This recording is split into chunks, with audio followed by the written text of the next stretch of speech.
በሌሊት ወደ ክርስቶስ ይገሰግስ ነበር። ወደሱ መንገሰግስበትን ኃይል ያድለን አምላካችን። አንተ የምታደርገውን ታምራት እግዚአብሔር ከእርሱ ጋር ከሆነ በቀር ሊያደርግ የሚችል እንደሌለ ከእግዚአብሔር ተልከህ እንደመጣን እናውቃለን አለ። አንተ የአይሁድ መምህር ስትሆን ይህንን አታውቅም አሉ። አባቶቻችን ይላሉ ዓለም ልሞ ገሰጸው ይላሉ። ከስጋ የተወለደ ስጋ ነው፣ ከመንፈስ የተወለደ ምንድነው? መንፈስ ነው። ቤተ ክርስቲያን ለመሳለም ጓደኞቹ ፊት የሚያፍርኮ ጎረምሳል ክርስቶስ በእኛ ሳያፍራውን እኛ በሱ ልናፍር ነው? እንዳናፍር በእውነት እስኪ በሉ። የኢየሱስን ስጋ ለመኑ። ማናማ? ዮሴፍና ኒቆዲሞስ ናቸው።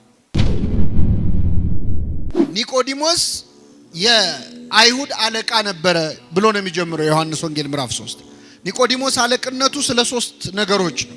የመጀመሪያው ኒቆዲሞስ በጣም ባለጸጋ ነበረ፣ ባለ ሀብት ነበረ፣ ብዙ ገንዘብ ያለው ሰው ነበር። ሁለተኛ ትልቅ ሹመት ደግሞ ነበረው፣ የአይሁድ ሸንጎ የምክር ቤት አባል ነበረ። ሶስተኛ በጣም የተማረ በዘመኑ የነበረውን ዘመኑ የወለደውን ትምህርት በደንብ የተማረ ምሁረ ኦሪት ነበረ። ስለዚህ ሹመቱ ስልጣኑ ማለት ነው አንደኛ፣ ሁለተኛ ትምህርቱ፣ ሶስተኛ ሀብቱ አለቃ ያሰኘው በጣም ትልቅ ከፍ ያለ ሰው ነበር። ከኔ ጋር ናችሁ? እንደዚህ 3 ነገሮች ብዙ ጊዜ አብረው አይሆኑም አይደለ? ስልጣን ያላቸው ሰዎች ሀብት ሊኖራቸው ይችላል፣ ግን ዕውቀት አይኖራቸው። ዕውቀት ያላቸው ሰዎች ደግሞ ሀብት አይኖራቸው አይደለም? ብዙ ጊዜ አይገጥምም፣ አብረው አይሄዱም። ኒቆዲሞስ ግን 3ቱን ነገሮች አስተባብሮ ያዘ። ትልቅ ሹም ነበረ። በሌሊት ወደ ኢየሱስ ሄደ ይላል። በሌሊት ወደ ኢየሱስ ሄደ። በጣም ይገርማል። በሌሊት ወደ ኢየሱስ ሄደ የሚለው ቃል ምን ያሳየናል? ይህ ሰውዬ ባለስልጣን ነው። ባለስልጣኖች ሌሊት የት ነው የሚሄዱት? ባለጸጋ ነው። ባለጸጎች ሀብት ያላቸው ሰዎች የት ነው የሚሄዱት? ሌሊት የት ነው የሚያሳልፉት? ወደ ጭፈራ ቤት ነው፣ ወደ መጠጥ ቤት ነው፣ ወደ ስካር ነው። የመጀመሪያው ሰዓታት ቋሚ፣ የመጀመሪያው ማህሌት ቋሚ፣ ትጋሃ ሌሊት የሚያውቅ የሌሊቱን ግርማ ሌሊቱን ጸባ አጋንንቱን ድምፅ አራዊቱን ሳይፈራ በሌሊት ወደ ክርስቶስ ይገሰግስ ነበር። ወደሱ መንገሰግስበትን ኃይል ያድለን አምላካችን። ስለዚህ ኒቆዲሞስ በሌሊት ወደ ኢየሱስ ሄዶ ነበር። ይሄ ትጋቱን ያሳያል። ለኛ ደግሞ የሚሰጠን ትምህርት ምንድነው? በሌሊት ወደ ክርስቶስ መሄድ እንዳለብን ያሳያል። ልክ እንደ ኒቆዲሞስ ወደ ክርስቶስ በእግራችን መሄድ ብቻ አይደለም። ሌሊት ማለት ጨለማ ማለት ብቻ አይደለም። ክርስቲያኖች በህይወታችን አንዳንዴ ጭልም የሚልብን ጊዜ የለም አለ። ዙሪያው ገደል የሚሆንብን ጊዜ አለ። ሁሉም የሚጨልምብን ጊዜ አለ። ሌሊት ማለት ግራ ቀኙ የሚጠፋብህ ጭልም የሚልብህ ሰዓት ነው። ሲጨልምብህ መሄድ ያለብህ ወደ ክርስቶስ ነው። ምክንያቱም በክርስቶስ ዘንድ ጨለማ አይጨልምም። እስመ ጽልመትኒ ይጸልም በኀቤከ። እንግዲህ መድኃኒታችን ኢየሱስ ክርስቶስ በዮሐንስ ወንጌል ምዕራፍ 2 ላይ ከዚያ በፊት ተአምር ሲሰራ ነበር። በቃና ዘገሊላ ውሃውን ወይን አድርጎ ነበር። ከዚያም በጌርጌሴኖን ወርዶ ተአምር አድርጓል። ይህን ተአምር ሰምቷል ኒቆዲሞስ። ምን አለው? መምህር ሆይ አለው። የመጀመሪያው ንግግር መምህር ሆይ ነው። እሱ መምህር ነኝ ብሎ አልተኮፈሰም። ክርስቶስ ከናዝሬት ነው የመጣው ብሎ አልናቀው። መምህር ሆይ አለው። ከዛስ እግዚአብሔር ካንተ ጋር እንደሆነ አንተ የምታደርገውን ታምራት እግዚአብሔር ከእርሱ ጋር ከሆነ በቀር ሊያደርግ የሚችል እንደሌለ ከእግዚአብሔር ተልከህ እንደመጣን እናውቃለን አለ። ራሱን ብቻ አይደለም የወከለው፣ ሌሎች አይሁድ ሹማምንትም እንደኔ አንተ በእርግጥ ከእግዚአብሔር ተልከህ እንደመጣ እናውቃለን ብሎ ለክርስቶስ መሰከረ። ጌታችን ምን ብሎ መለሰለት? እውነት እውነት እልሃለሁ ሰው ዳግመኛ ካልተወለደ በቀር የእግዚአብሔርን መንግስት ሊያይ አይችልም አለው። በጣም ይገርማችሁ። ጥያቄውና መልሱን ተመልከቱ። ኒቆዲሞስ ለክርስቶስ ሙገሳን ያቀረበለት መምህር ሆይ አንተ የምትሰራውን እግዚአብሔር ከረዳው በቀር እኮ ማንም አይሰራውም፣ አንተ እኮ ከእግዚአብሔር የተላክ መምህር ነህ ብሎ መምህሩን አመሰገነ፣ አወደሰ። ክርስቶስ ግን ምን አለው? መምህርን በማወደስ አይደለም የምትድነው አለው። እኔን በማመስገን አይደለም የምትድነው። ሰው ዳግመኛ ዳግመኛ ካልተወለደ በቀር የእግዚአብሔርን መንግስት ሊያይ አይችልም አለው። በጣም ይገርማል። ካልተጠመቀ በቀር ማለት ነው በኋላ ትርጉሙ። እግዚአብሔር ዕውቀት አጥሮን የምንጠይቀውን ጥያቄ ይቀበለናል። እምነት አጥሮን የምንጠይቀውን ጥያቄ ግን ያዝንብናል፣ ይቀየመናል።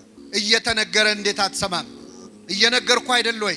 ለዚህ ነው እኮ እመቤታችንን ስናመሰግናት እንደ ዘካርያስ ሳትጠራጠሪ እንደ ኒቆዲሞስ ሳትከራከሪ ያመንሽ ብጽዕት ነሽ እንላለን። ኒቆዲሞስ ክርክር ነው የገባው ከክርስቶስ ጋር። ይህን ጊዜ ምን አለው? አንተ የአይሁድ መምህር ስትሆን ይህንን አታውቅም አለው። አባቶቻችን ይላሉ ዓለም ልሞ ገሰጸው ይላሉ። አንተ የአይሁድ መምህር ስትሆን ይህንን አታውቅም እንዲህ አለው። ዓለም ልሞ መገሰጽ ማለት ምን መሰላል? ክብሩን ጠብቆ መገሰጽ ማለት ነው። እየሰማችሁ ነው? አሁን እኛ ብዙ ጊዜ ሰዎችን ስንገስጽ ክብሩን ጠብቀን አንገስጽ። ይሄንን አታውቅም እንዴ ነው የምንለው በቀጥታ። እሱ ምን አለው? አንተ የአይሁድ ምን ስትሆን ከኔ ጋር ናችሁ? እስቲ ልጠይቃችሁ። አሁን አንድ ሰው መጥቶ አንተ ውሻ ከሚለንና የኔ ውሻ ከሚለን ንግግሩ አንድ ሆኖ ሳለ የምንናገርበት መንገድ ንግግሩን የበለጠ ተሰሚ ያደርገዋል። ክርስቶስ የማያስተምረን የለም እኮ አክብሮ። አንተ የአይሁድ መምህር ስትሆን የእስራኤል መምህር ስትሆን እንዴት ይህችን ነገር አታውቅም አለው ክርስቶስ። ከዛ ምን አለ? ከስጋ የተወለደ ስጋ ነው፣ ከመንፈስ የተወለደ ምንድን ነው? መንፈስ ነው። ከመንፈስ ትወለዳላችሁ ስላልኩ አታድንቅ። ማለት የምትወለዱ ልደት የስጋ ልደት አይደለም፣ መንፈሳዊ ልደት ነው።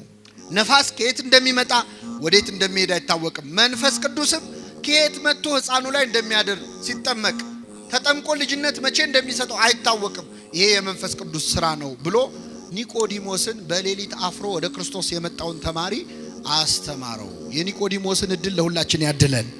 ይሄ የመጀመሪያው ኒቆዲሞስ ክርስትና ሲጀምር የተከሰተ ታሪክ ነው። ኒቆዲሞስን የዮሐንስ ወንጌል ላይ ግን የምናገኘው ሶስት ቦታ ነው።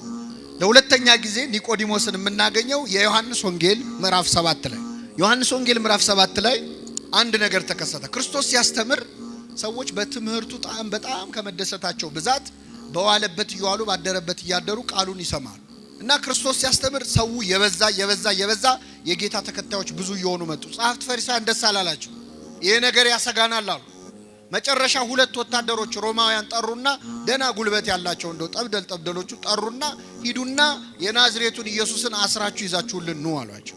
እሺ ብለው እነዚህ ሁለት ወታደሮች ክርስቶስን ሊይዙ ጉዞ ጀመሩ። ከኔ ጋር ናችሁ? እግዚአብሔር ከሁላችን ጋር ይሁን። ከዛ ሁለት ወታደሮች ጌታን ሊይዙ ሲሄዱ ልክ እንደዚህ ጉባኤ ክርስቶስ ህዝቡን ሰብስቦ እያስተማረ ነው። ወታደሮቹ ቆይ ትምህርቱን ይጨርስና ትምህርቱን ጨርሶ ሲወርድ እናስረዋለን ብለው ቁጭ እንበል ብለው ቁጭ አሉ። እና ቁጭ ብለው የጌታን ትምህርት ህዝቡ ሲማር ሁለት ወታደሮችም አብረው ቁጭ ብለው ሲማሩ ትምህርቱ መስጧቸው ቁጭ ብለው ደስ ብሏቸው ትምህርቱን ጨረሱና ትምህርቱ ሲያልቅ ረስተውት ወደ ቤታቸው ሄዱ። የመጡት ምን ሊያደርጉ ነበር? ቤተ ክርስቲያን ለመሳለም ጓደኞቹ ፊት የሚያፍርኮ ጎረምሳል ክርስቶስ በእኛ ሳያፍራውን እኛ በሱ ልናፍር ነው? እንዳናፍር በእውነት። እና ኒቆዲሞስ ፈራ ተባብሎ እንዴ ህጋችን እኮ ሳያጣሩ መፍረድ አይፈቅድም አለ። ይህን ጊዜ አይሁድ አንተ እኮ ስላልተማርክ ነው ሊሉት አልቻሉ። አንተ አልተማርክም ሊሉት አልቻሉ። ምክንያቱም ኒቆዲሞስ ምን ያለ ሰው? የተማረ ሰው ነው። በቃ እንመርምር እስቲ ነቢይ ከየት እንደሚነሳ መጽሐፍን መንብር ብለው ተበተኑ ወደ የቤታቸው። ይሄ ሁለተኛው የኒቆዲሞስ ክርስትና ደረጃ ነው። የመጀመሪያው ፍርሃቱ ነው። ሁለተኛው ፈራ ተባ ያለበት ነው። ሶስተኛው ልንገራችሁ እናበቃለሁ። ኒቆዲሞስን ለሶስተኛ ጊዜ የምናገኘው በዮሐንስ ወንጌል ምዕራፍ 19 ላይ ነው። በዮሐንስ ወንጌል ምዕራፍ 19 ላይ ኒቆዲሞስ እንደ መጀመሪያው ቀን በሌሊት ፈርቶ ክርስትናውን በድብቅ ላድርግ ሳይል፣ እንደ ሁለተኛው ቀን ፈራ ተባ ሳይል በአደባባይ ክርስትናውን የገለጸበት ቀን። በአደባባይ መቼ ነው ካላችሁ ጌታችን መድኃኒታችን ኢየሱስ ክርስቶስ በመስቀል ላይ ተሰቅሎ በሞተበት ዕለት ነው። ዓርብ ዕለት ታስታውሱ ከሆነ ዓርብ ዕለት ጌታችን መድኃኒታችን ኢየሱስ ክርስቶስ 9 ሰዓት ላይ ነፍሱን ሰጠ። ልክ እንደሞተ አይሁድ ሐሳባቸው ምን እንደሆነ ታውቃላችሁ? መሰቀሉ ሳይበቃ የገሃነም ሸለቆ የሚባል አለ፣ ቆሻሻ መጣያ ቦታ። ስጋው እዛ እንዲጣል ነው የፈለጉት፣ እንዲቀበር አልፈለጉም። ማዋረድ ስለፈለጉ ማለት የሚቀብረው እንዲጠፋ። ይኸው መሲህ ቢሆን ኖሮ በእውነት እሱ ክርስቶስ ቢሆን ኖሮ እንዴት ስጋው እንዲተልከስክሶ ይወድቅ ነበር ለማለት እንዲያመቻቸው። ልክ ክርስቶስ ሲሞት ግን ሁለት የአይሁድ ሸንጎ አባላት ወደ ጲላጦስ ሄደው የኢየሱስን ስጋ ለመኑ ይላል። እስኪ በሉ የኢየሱስን ስጋ ለመኑ። ማናማ? ዮሴፍና ኒቆዲሞስ ናቸው።